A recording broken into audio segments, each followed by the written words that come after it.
Hi class, my name is Candace Angle and I've been an MLT for a little over 3 years now. I plan on graduating from Winston-Salem State in spring of 2016 and this video is for lab education. So today we are going to be discussing the Cryptosporidium and Giardia kit testing. This is an antigen detection kit that detects antigens in stool. The goal of this learning unit is for students to be able to properly perform Cryptosporidium and Giardia antigen testing and to interpret results correctly. The objectives that accompany this goal are to discuss the importance of Cryptosporidium and Giardia kit testing, to identify the need for a dilution of sample to be able to perform testing, to recognize all reagents and supplies and use them correctly during the testing procedure, to explain and interpret results, and given the patient sample, the student will be able to identify and perform the kit testing procedure correctly, and correctly identify patient samples with proper labeling for testing. So to accomplish these objectives, we will be using two different learning activities. The first is a PowerPoint, which will introduce you to the learning material. This learning activity will mainly address three learning objectives, and they are to discuss the importance of Cryptosporidium and Giardia testing, to recognize the reagents and supplies, and be able to use them correctly during the procedure. And the third is to explain and interpret results. So this is the PowerPoint for the Cryptosporidium and Giardia rapid assay test. By way of introduction, Cryptosporidium and Giardia are recognized as two of the world's most frequently occurring parasitic infections, and transmission usually occurs through the ingestion of contaminated food and water. With serious complications being a possible result, it's very important for physicians to be able to diagnose quickly and to treat quickly. Traditional methods for diagnosis included a microscopic examination of stool, but more recently, the detection of specific antigens for Cryptosporidium and Giardia have become a popular approach to diagnosing these infections.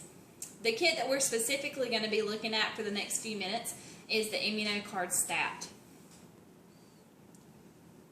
So this kit distinguishes between Cryptosporidium and Giardia, and if Cryptosporidium and Giardia are present in the sample, a black band will appear beside either window of whichever it is positive for, or both if that should be the case. A black band should appear beside the control position to validate the test, and if not, this is considered invalid and testing should be repeated.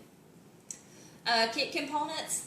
Each kit contains testing cartridges, sample treatment buffer, conjugate reagent A and conjugate reagent B, and transfer pipettes and dilution tubes. The kit should be stored at 2 to 8 degrees, and testing from all transport media are acceptable except for PVA. As far as quality control, it's recommended that controls are run every 30 days from the open date of the kit. Also with any new shipments or new lot numbers.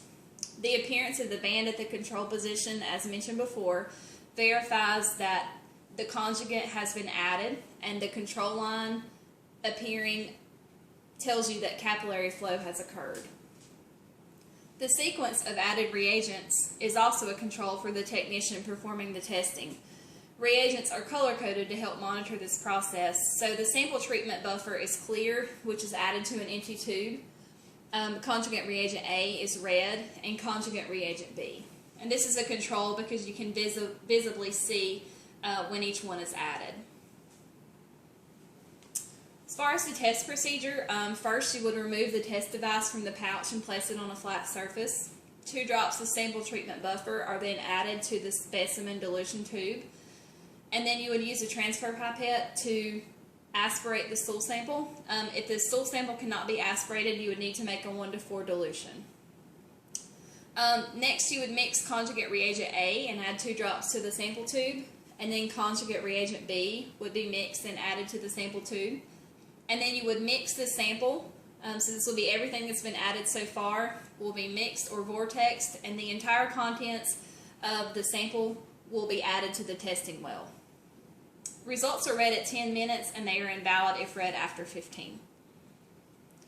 As far as interpretation of results, a visible line of any intensity is going to be reported as positive. So that goes for Cryptosporidium or Giardia, And you must have a line beside the control position to verify that the test is valid. So in conclusion, this test has been very effective to diagnose and treat patients worldwide. This decreases turnaround time and increases the prognosis of patients, and it is much faster than doing a manual method of reading with the microscope. So I highly recommend the testing of this kit. So the second learning activity is going to be a student lab. So after reviewing the PowerPoint material that you previously saw, you should be able to identify positive and negative samples for Cryptosporidium and Giardia, and you should also be able to determine when a test is invalid. So the students are going to rotate around to different stations while viewing test cartridges, and you should be able to interpret results. And after this is completed, assessment of this learning unit will include a multiple choice test. This will require you to recall information from the cognitive, affective, and psychomotor domains while testing in a cognitive application. And this will allow me to see the information you have learned and retained. You will have 30 minutes to complete the 5-minute exam, and please stay seated when you are finished. Thanks for your attention, and I hope you've learned something today.